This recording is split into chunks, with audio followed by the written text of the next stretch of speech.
Well, we are going to stealth camp. I am on a roof tonight.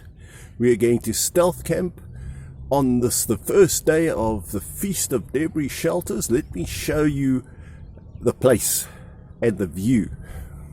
So we're on this roof, and I'll pan around so that you can see what it looks like in all directions.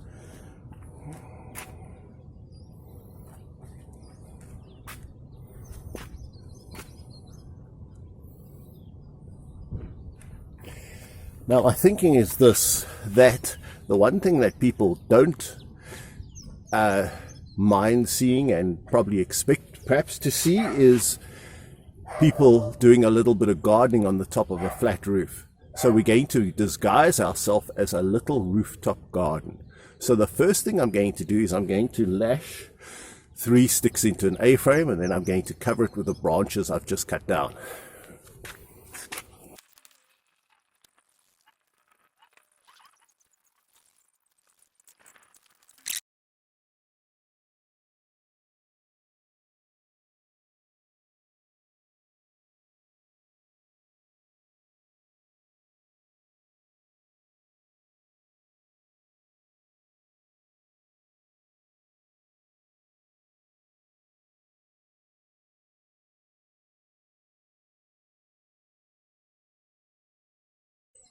Now, I was thinking of just putting the stems in buckets to make it look like the plants are growing.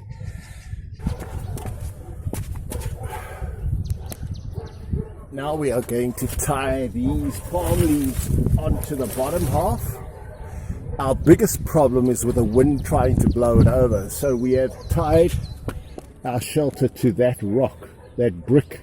Luckily it was on the roof, so we have something that can act against the wind. So let's tie the rest of these leaves on here.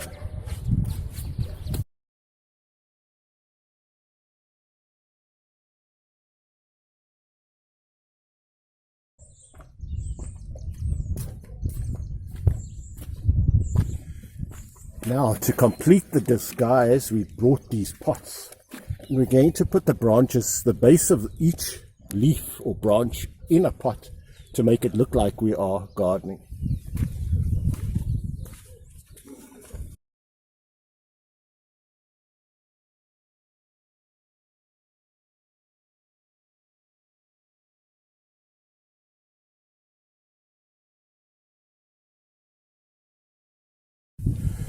Well, there's our debris shelter slash rooftop garden,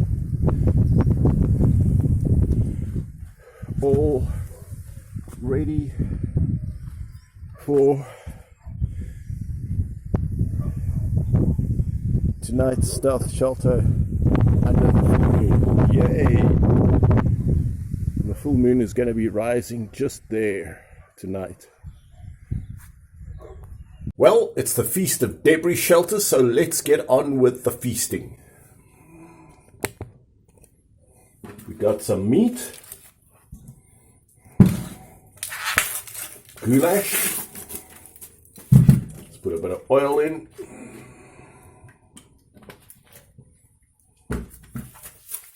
The goulash.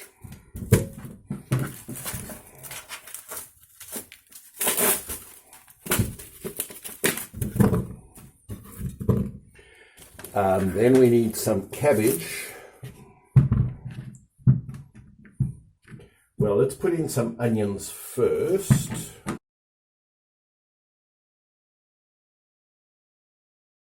Onions. Some cabbage. Cabbage is great.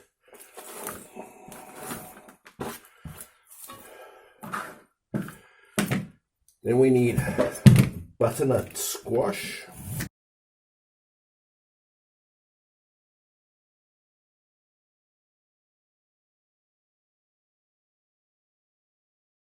So there's our butternut squash. Then we need some potatoes.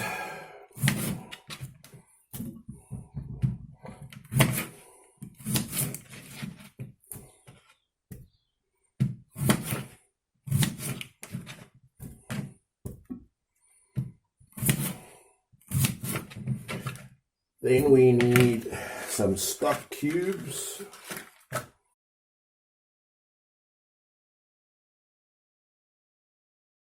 Then we need some beans, 4-bean mix. Then we got some butter beans.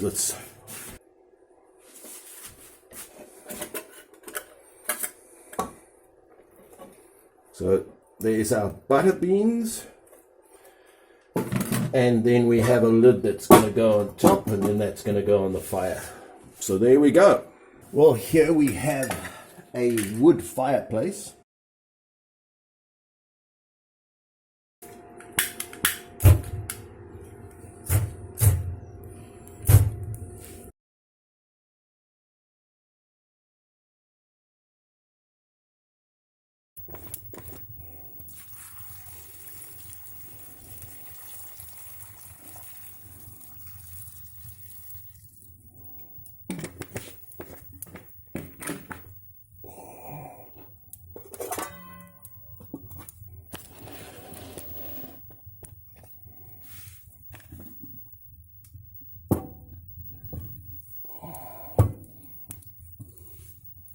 There we go.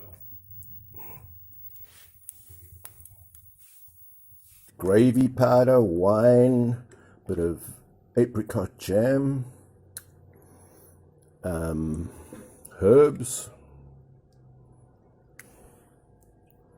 So it's all amalgamated nicely together, cooked for at least 3 hours on the fire. So let's go and eat it under our booth.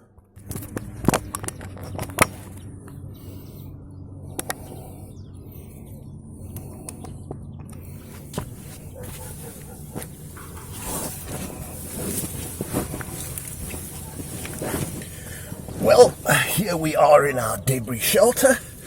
It's nearly day 1 of the Feast of Debris Shelters on the first full moon after the equinox. The full moon's going to rise there in the east. There's the west. Got this delicious stew. I love my debris shelter. I think I'm pretty invisible from everyone. I hope they think it's a garden on the top of a roof. This stew is delicious.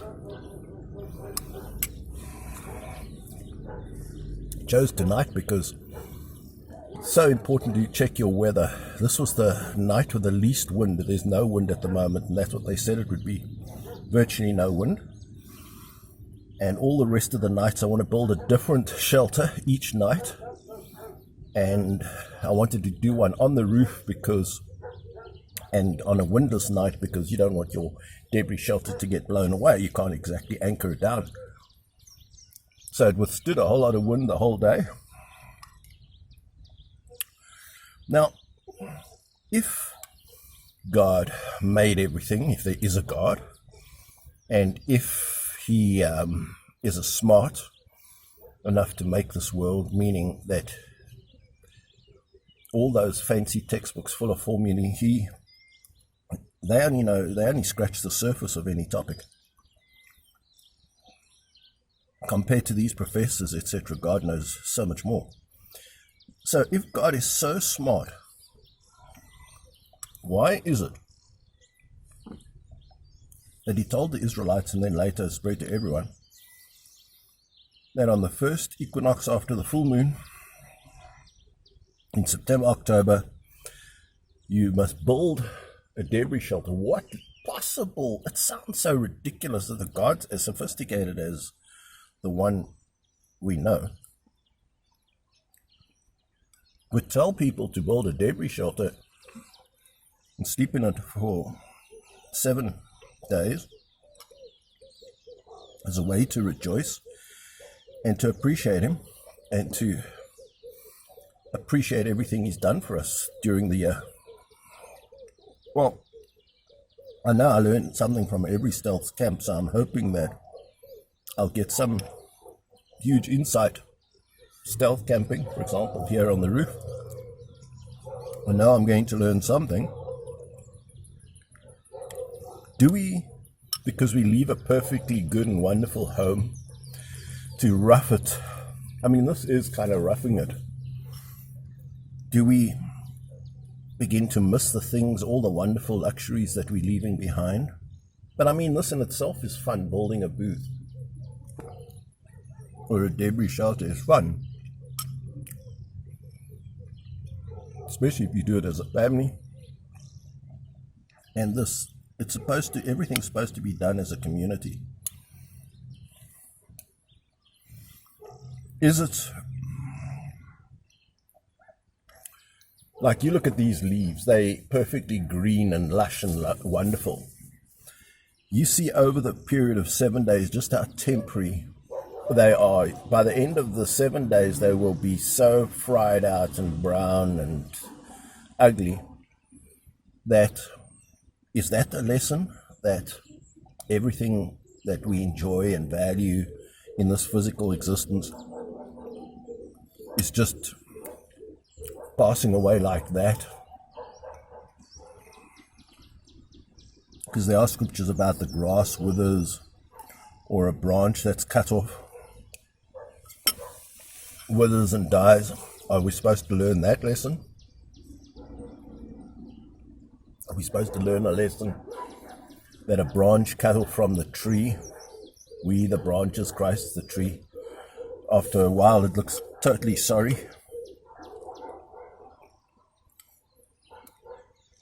Are we supposed to learn that we're in this world, but we're lightly attached to it? Like here, I'm lightly attached.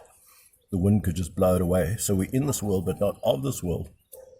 So we're lightly attached. We don't have deep roots into this world. Is that what it's supposed to be? To teach us to see the superficiality of this life in this world, and there's something far more deep and meaningful. Well, the 7-day feast is followed by the 8th day, Shemini Atzeret, it's called in the Hebrew. And that is called the 8th day, or the last great day, or it's a feast day, it's a Sabbath day. And 8 is the number of permanence. So we're supposed to celebrate temporariness while we look forward to permanence. Now, even though we're citizens of an eternal kingdom, I suppose there could be a lesson in valuing just how temporary everything is and looking forward to something far more permanent. That this too shall pass, all our worries, all our cares, everything that we really stress about. Is that meant to be the lesson of it?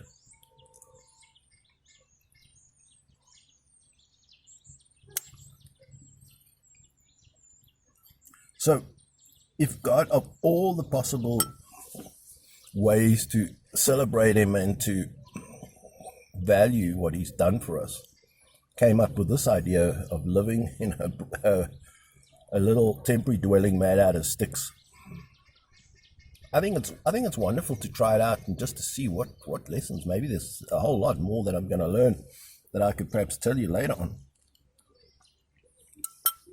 I know it's a bit cloudy tonight, but I know I'm looking forward to seeing, as it gets darker, seeing if there's any satellites. I love seeing satellites, the constellations. Plan to film the full moon rising. So the heavens declare the glory of God, and the firmament shows His handiwork. I mean, out here you really can see the heavens. You don't normally get to see the heavens. And if our power utility fails, which is nice when you're stealth camping, it just, everything goes so fantastically dark. And you really can see those little tiny stars. So we hope that happens. No, I suppose for everyone else's sake, I shouldn't hope.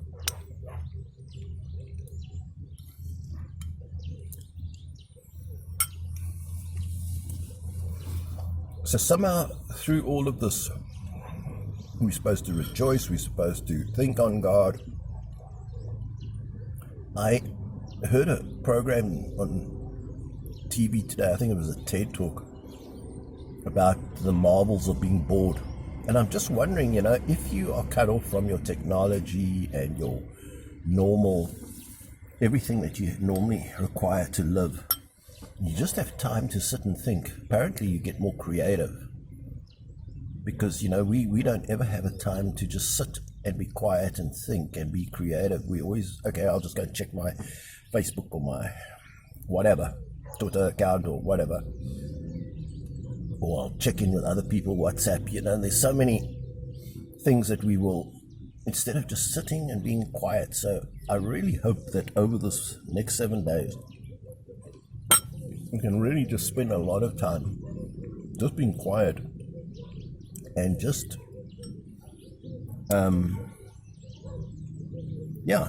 being a little cut off from modern appliances and have more time to think. Get creative. Think about God. We don't often have time to just sit and appreciate God. We're so busy with other stuff.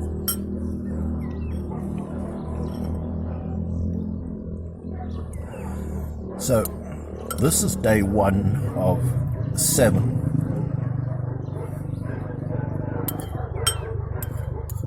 And like I say, every day of the 7, I plan to build a different debris shelter. I might reuse these branches, because if I'm not going to use this again, it would be a pity to go and have to cut down some more.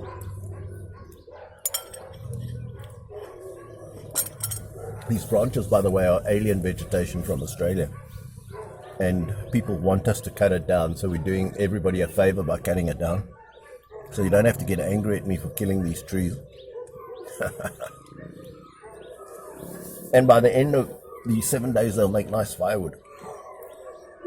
You'll see they'll be so dry. I guess they will get old over the period of the week, which is maybe a lesson to us as well. That everything's going to get old and fade away and come to naught. So, I must say this is going to be real comfortable tonight. I can just look out on the stars. Might have to just prune a few of these little branches or maybe just ignore them. But this is so comfortable. Oh, this is going to be so nice. I'm really looking forward to it. I do like this blow-up mattress. I know this took 60 lungfuls to inflate it. I counted them. I've got inflatable pillows in here, but they tend to move around, so I put them inside my old pillowcase. So now the 2 pillows stay together. Fantastic. So it's not like this debris shelter living is, it's pleasant, it's fun, it's fantastic. You get to appreciate the heavens and nature and being out. And I just see so many birds. I see the mountains. I showed you the view. I just want to turn this around and just show you. I'm looking out on that beautiful view. I just see birds everywhere. And the sun is just beginning to set there in the west. So I must say it's really pleasant here in this debris shelter. It's only day 1 of 7. Maybe I'm gonna be begging to go back to all my all my appliances and all the mod cons and everything else by the end of the 7 days, and then on the 8th day we go back indoors. The 8th day signifies permanence, so you don't live in a debris shelter on the 8th day. You go back into your house and then you appreciate the things that are more permanent. So now I'm just going to wait for the moon to rise. Fantastic. I'm loving that. I'm going to photograph that, and then it's going to be good night, and I'm going to sleep up here. Slight chance of rain, but so what? I can always bring something waterproof and put that over me. So I hope you will tune in and see the rest of my 6 other debris shelters. I really like this one. I think it would fool people into looking, at least for a day, like a rooftop garden. And it is a bit of a stealth shelter. So yeah, it's my passion is stealth sheltering. Combine that with a feast of stealth shelters. What could be better than that?